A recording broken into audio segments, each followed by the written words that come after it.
through her friends list. You're able to see her friends list if she has allowed that to happen. Yes? That's actually the only way you can find me other than typing in my actual URL, because I am not searchable. Yes, Cool. with me. And you can do that. You can do that. Again, Not searchable. not searchable. Decide not to be But you can searchable. find me through Google. Yeah. You can find the page through Google, but you can't find it through I can't be Facebook. found through Google, because I know I changed that setting. Mhm. But, yeah. I missed how you actually brought up the search factors. Okay, let's do that again.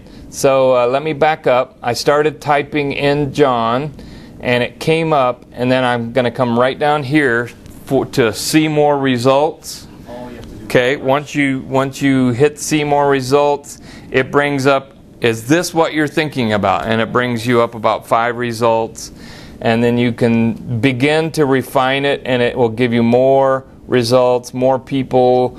Maybe it was a misspell. It'll give you things that are close to it. Ironically, many times it won't give you an exact spell that you know they're on there, and they haven't made their site private, and it's hard to find. It's not perfect, but you definitely can find people that way. Okay, liking a comment, that's pretty easy. Let's go to my smart group list. Here's my list of most of you that are in here. How to like and or interact with a post. So click like, click comment, click share. So why is it important to do that? I mean, obviously, you like it. Comment, you're comment on it. If you see a post that you highly value, the more interaction that post has, again, this is Facebook's algorithm called EdgeRank. The more likes, the more comments, the more shares that a post has, the longer it's going to stay up and other people can interact with it. So if you see something that you value, for instance, Steve's posts, I value Steve's posts. So when Steve puts a post up, I say like, or if I have 2 cents, I add my 2 cents about it. Thank you for sharing, whatever that may be. If it's a great post about new technology that's coming out in Windows, then I share that to my audience. That's going to help his post get seen longer.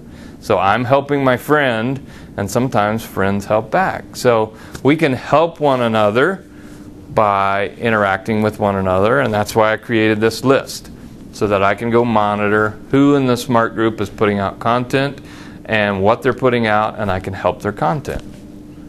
Any questions about that? Yeah, tell me, so is this just coming in your regular news?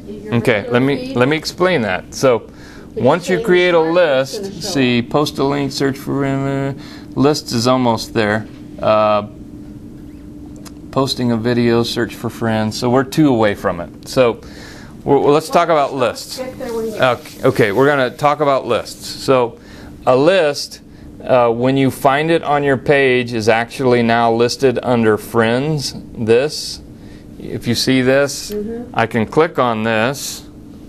The other thing that you can do is you can go to this address, bookmarks/lists. And again, I have a video on this that Dale has also put on the Smart Group. How to make a list, why to make a list. All of these up top, you'll notice, are places I lived and places I went to school. These are auto-populated. They're called smart lists.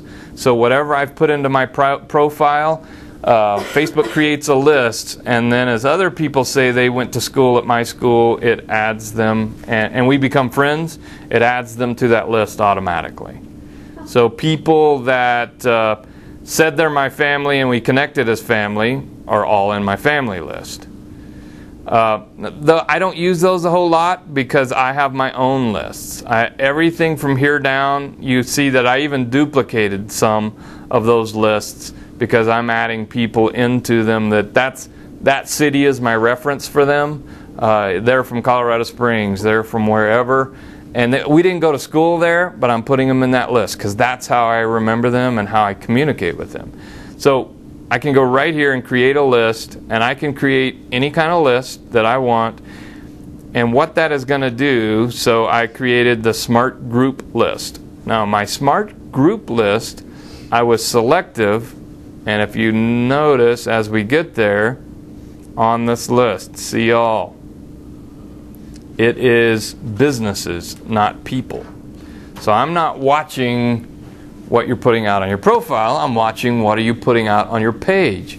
This list is intentionally, I'm monitoring business. So you could monitor your competitors, you could monitor your partners, you could monitor whatever you want.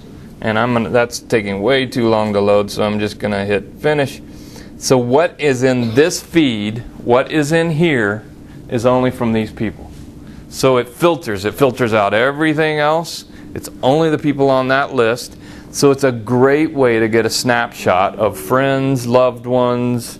This is like a stalker's dream. But anyway, we won't tell them how to utilize this. But you can use it for business. You can utilize it to find out, say you find 10 channels that put out just brilliant content that you always love and want to share. Make a list of those 10 channels so you can go one click and you can see what they've put out in the last couple days, and you can go share that content. Because you don't have to create everything new yourself. Right. You may want to share brilliant content. They get credit for it, and as people interact with you, you get credit for it, and everybody wins. The great value of Facebook is all about sharing. Share the love. Share the post. Yes? Let me ask you a question. So if I share something from Karen Sons, okay, she gets that share, credit for that share, because I shared her. Now, if that is shared from my post, does it credit back? You both get credit. We both do. Yes, you do. Okay. Because you've just attached yourself to what hopefully is a post that's going to go viral. Okay.